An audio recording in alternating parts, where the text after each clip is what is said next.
నమస్కారం. City news తెలుగుకి స్వాగతం. ఈనాటి వార్తా విశేషాలు. అమరావతి రాజధాని ఆర్టిఫిషియల్ ఇంటెలిజెన్స్ సిటీగా ఉండాలని, ఆ దిశగా ప్రణాళికలు రూపకల్పన చేయాలని అధికారులకి ముఖ్యమంత్రి చంద్రబాబు నాయుడు సూచించారు.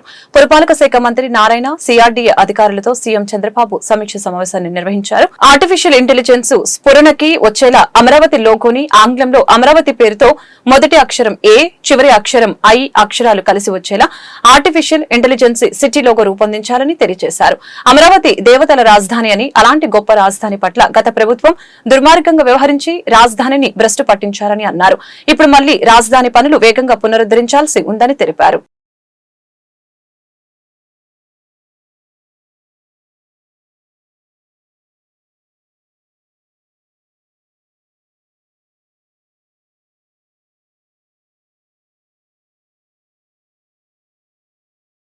రాష్ట్ర ముఖ్యమంత్రి చంద్రబాబు నాయుడు క్రీడలకు అత్యంత ప్రాధాన్యతనిస్తున్నారని, ఇప్పుడు రాష్ట్రంలో క్రీడా రంగానికి మంచి రోజులు వచ్చాయని రాష్ట్ర రవాణా, యువజన క్రీడా శాఖ మంత్రి మండిపల్లి రాంప్రసాద్ రెడ్డి తెలిపారు. సుప్రసిద్ధ భారతీయ హాకీ క్రీడాకారుడు మేజర్ ధ్యాన్ చంద్ పుట్టినరోజును పురస్కరించుకుని ఏటా జరుపుకునే జాతీయ క్రీడా దినోత్సవ వేడుకలు గురువారం విజయవాడ ఇందిరాగాంధీ మున్సిపల్ స్టేడియంలో జరిగాయని తెలియజేశారు. హాకీ క్రీడ ద్వారా దేశానికి కీర్తి ప్రతిష్టలు తీసుకొచ్చిన మేజర్ ధ్యాన్ చంద్ జన్మదినోత్సవాన్ని జాతీయ క్రీడా దినోత్సవంగా జరుపుకోవడం మనందరం గర్వించదగ్గ విషయమని తెలియజేశారు.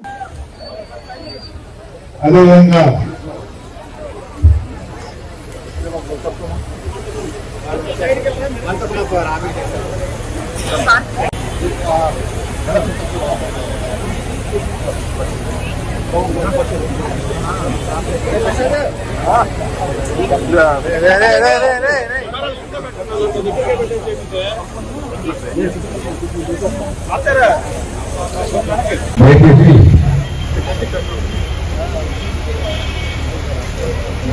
ఇలాంటి కార్యక్రమానికి నేషనల్ స్కూల్ జరిగి స్పోర్ట్స్ ఆంధ్రప్రదేశ్ ఆధ్వర్యంలో నిర్వహించడం జరుగుతుంది. ఈ కార్యక్రమానికి ముఖ్యంగా మండిపల్లి రాంప్రసాద్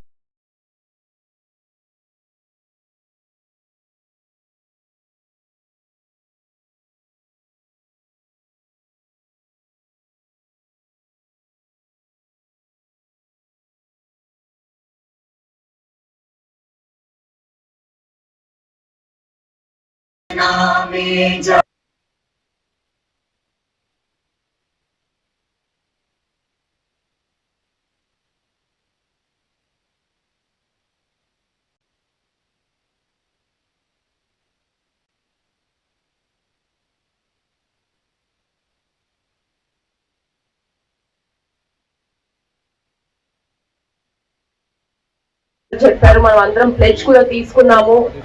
రోజు ఎంతో కొంత ఎక్సర్సైజ్ చేసి మన భారతదేశానికి ఆశా కిరణం ధ్యాన్ చంద్ గారి పుట్టినరోజును పురస్కరించుకుని మనం భారతదేశంలో ఈ రోజు ప్రతి ఏటా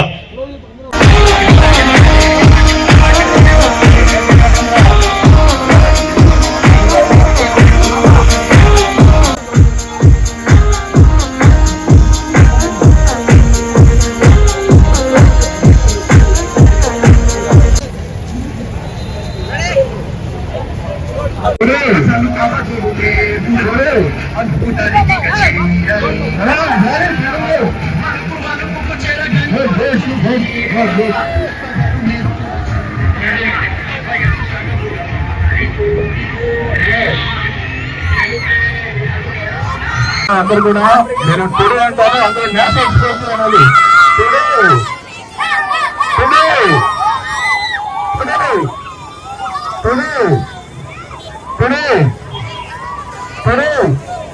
గట్టిగా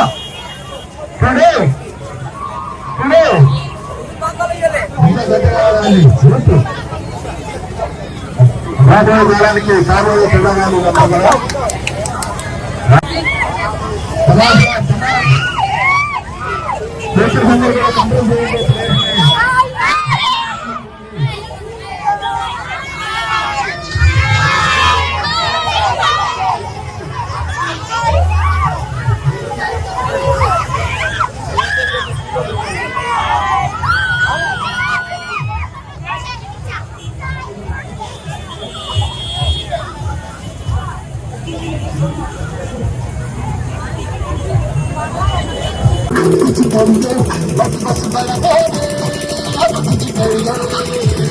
Thank you.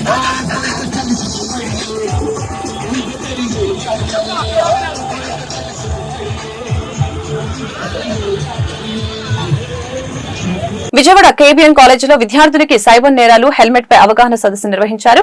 Vijayawada CP Rajasekhar బాబు అనంతరం బైక్ ర్యాలీ నిర్వహించారు. ఈ సందర్భంగా సిపి రాజశేఖర్ బాబు మాట్లాడారు.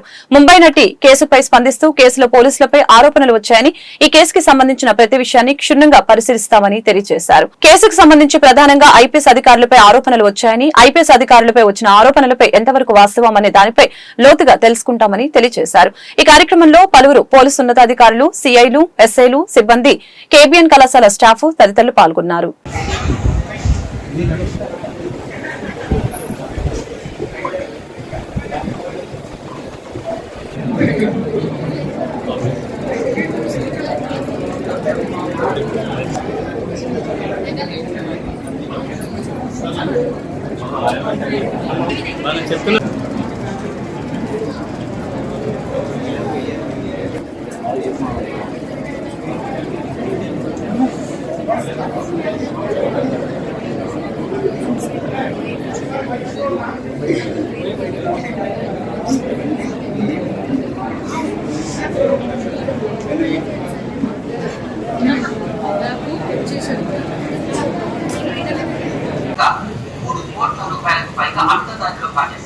స్టాక్ మార్కెట్ లో లాభాల పేరుతో ఆ మొత్తాన్ని దోచుకున్నారు. తెలంగాణలోని సంగారెడ్డి జిల్లాలో ఈ సంఘటన క్యూఆర్ కోడ్ అనేది ఇవ్వడం జరుగుతుంది. దాన్ని బేస్ చేసుకుని మాత్రమే మీరు సైబర్ సిటిజన్స్ ని ఇది చేయగలుగుతారు. ఆ క్యూఆర్ కోడ్ యొక్క ఐడెంటిటీ యాప్ లో ఏముంది, సైబర్ సిటీ ఏముంది అందులో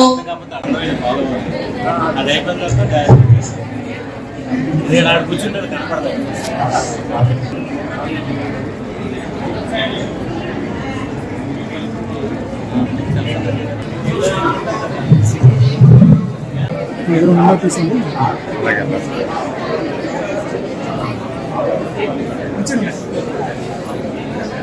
పెద్దలు, మీడియా మిత్రులు అందరికీ నేను రిక్వెస్ట్ చేసేది ఏంటంటే, this is very important session. ఇప్పుడు మీకు మా సైబర్ క్రైమ్స్ చేస్తే ముందుగా చెప్పి ఇవన్నీ కూడా చాలా important.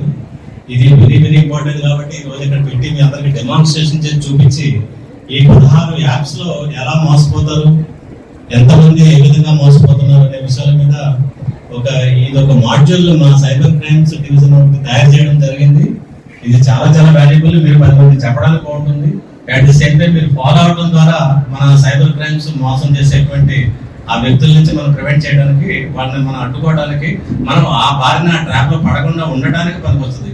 So I request all youngsters, students, మీరు అందరూ కూడా దీన్ని ప్రాపర్లీ యూటిలైజ్ చేసుకోండి. మీరు కంప్లీట్ మీద సార్ కెమెరా ఈ లొకేషన్ ఖచ్చితంగా ఇన్వెస్టిగేషన్లో ఏం జరిగింది అనేది కూలంకషంగా జరుగుతాయి. మెరిట్స్ ప్రకారము కేసు హ్యాండ్ అయిపోయింది. అండ్ ఈ మీడియా కథనాల్లో serious allegations against senior IPS officers. అది కూడా డీజీ గారితో డిస్కస్, ఎందుకంటే సీనియర్ ఐపీఎస్ ఆఫీసర్ మీద అలిగేషన్స్ ఉన్నాయి కాబట్టి డీజీ గారిని చేసి ఎలా ముందుకు ఈటీవీలో ఇంతవరకు కూడా మనకు నేను నిన్న కూడా చెప్పాను.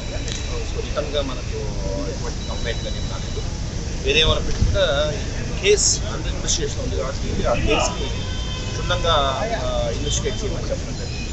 సో రిగార్డింగ్ అలిగేషన్స్ చెప్పాను కదా, అలిగేషన్స్ సంబంధించి డీజీపీ సార్తో మాట్లాడి, ఎందుకంటే ఐపీఎస్ ఆఫీసర్ అందరి మీద అలిగేషన్స్ ఉన్నాయి కాబట్టి డిస్కస్ విత్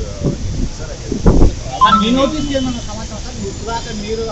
అదే చెప్తాను. ఇన్వెస్టిగేషన్లో ఉన్న కేసు పూర్వాపరాలు ఏదైతే ఉన్నాయో దాని మీద కేసు కొంత నచ్చింది, ఇంకా అండర్ ఇన్వెస్టిగేషన్ ఉంది.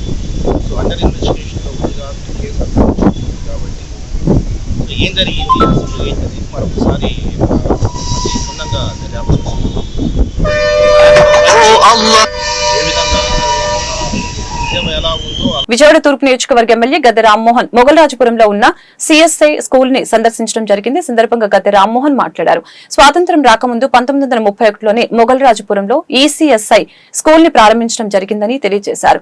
స్థానికంగా ఉన్న ప్రజలు మా పిల్లలు ఇక్కడే చదువుకుంటారని, దయచేసి ఓపెన్ చేయాలంటూ కోరటమైందని, విద్యాశాఖ మంత్రి లోకేష్ కి ఒక రిప్రజెంటేషన్ ఇవ్వడం జరిగింది.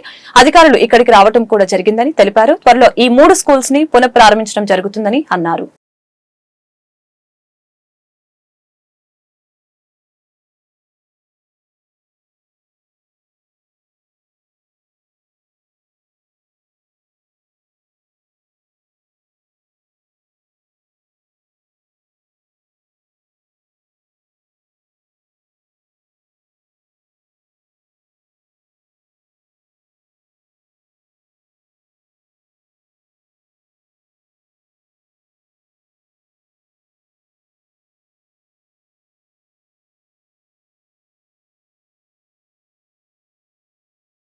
స్వాతంత్రానికి ముందు ప్రారంభించిన స్కూలు ఈ మొగల్రాజ్పురం సిఎస్ఐ స్కూల్. అంటే 1931 సంవత్సరంలో స్టార్ట్ చేశారు. ఆ రోజున పేద పిల్లల చదువుల అభివృద్ధి కోసం సిఎస్ఐ అనే ఒక సంస్థ, మిషనరీ సంస్థ, నిరంతరం చదువుల కోసం నాకు తెలిసి ఆంధ్ర రాష్ట్రంలో స్కూల్స్ సిఎస్ఐ గాని, ఆర్సీఎం గాని గవర్నమెంట్ కంటే ముందు వచ్చి స్కూల్స్ పెట్టిన సంస్థలు అవి. వాళ్ళ ఉద్దేశం ఏంటంటే ఇక్కడ పేద పిల్లలు చదువుకోవాలా, జ్ఞానం విజ్ఞానం పొంది వాళ్ళ అభివృద్ధి కావాలని వాళ్ళ ఆకాంక్ష. అలాంటి ఆకాంక్షను జగన్మోహన్ రెడ్డి గారు వచ్చి విజయవాడలో ఆ పురాతనమైన సిఎస్ఐ స్కూల్ ని, లక్షలాది మంది మహిళల్ని, ఆడపిల్లల్ని విద్యావంతులుగా తయారు చేసిన మాంటిసోరీ స్కూల్ ని, అదే విధంగా రాణి గారి తోటలో అది కూడా మిషనరీ స్కూలు, పేదవాళ్ళకి ఉచితంగా చదువులు చెప్పే స్కూలు, ఆ స్కూల్, ఈ విధంగా అనేకమైన స్కూల్స్ ని మూసేయడం జరిగింది. దాని ద్వారా ఇక్కడ స్థానికులందరూ కూడా, ప్రజలందరూ కూడా అనేకమైన ఇబ్బందులకు గురవుతున్నా మా పిల్లల్ని ఇక్కడ చదివించాలి, ఈ స్కూల్ మళ్ళా రీఓపెన్ చేయమని ఇక్కడ ప్రజలందరూ కూడా డిమాండ్ చేస్తున్నారు. ఆ డిమాండ్ కి అనుగుణంగా నేను లోకేష్ బాబు గారికి విద్యాశాఖ మంత్రిగా వారికి నేను ఒక రిప్రజెంటేషన్ కూడా ఇవ్వడం జరిగింది. ఆ రిప్రజెంటేషన్ మీద అధికారులందరూ కూడా ఇక్కడ వచ్చి పర్యవేక్షణ చేశారు, పరిశీలించి ఇక్కడ ఉన్న పరిస్థితులన్నీ కూడా ఆ మంత్రి గారికి చెప్పారు. దాన్ని బట్టి త్వరలోనే ఈ స్కూల్ ని ప్రారంభించడానికి లోకేష్ బాబు గారి సహకారంతో, అధికారుల సహకారంతో ప్రారంభించాలని. ఎన్టీఆర్ జిల్లా జగ్గపేట మండలం చిల్లకల్లు జిల్లా పరిషత్ ఉన్నత పాఠశాలలో ఏర్పాటు చేసిన తెలుగు భాష దినోత్సవం మరియు జాతీయ క్రీడా దినోత్సవం కార్యక్రమంలో ముఖ్య అతిథిగా శాసనసభ్యులు శ్రీరామ్ రాజగోపాల్ తాతయ్య పాల్గొన్నారు. తెలుగు భాష మన సంస్కృతి సాంప్రదాయాలకి ప్రతీకగా నిలుస్తూ విశ్వవ్యాప్తంగా తన ప్రత్యేకతను చాటుకుంటూ ఉందని ఆయన తెలియజేశారు. కార్యక్రమంలో స్కూల్ యాజమాన్యం, గ్రామ నాయకులు తదితరులు పాల్గొన్నారు.